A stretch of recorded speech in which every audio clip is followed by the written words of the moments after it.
Magandang hapon po sa inyong lahat. Ako po si Abigail Ortizo.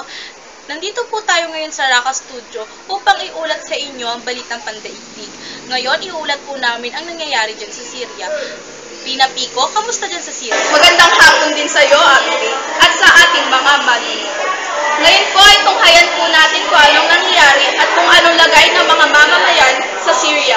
At ating interviewin ang isa sa mga nakatira dito sa Syria na si Giancarlo Libul.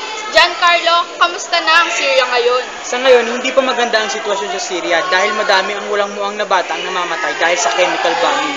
Kamusta naman po kayo? Mabuti naman po at hindi kayo nakalanghap ng kemikal. Sa mabuting palad, hindi ako nakalanghap dahil malayo ang aming tirahan dito. Sa ngayon, anong gusto mong mangyari dito sa Syria? Gusto namin bumaba ang aming presidente dahil masyado siyang masama at pinapatay niya ang taong walang kasalanan. Maraming salamat sa iyong panayam, Giancarlo.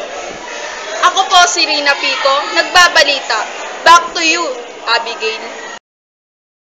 Maraming salamat, Rina Pico, sa pag-uulat dyan sa Syria.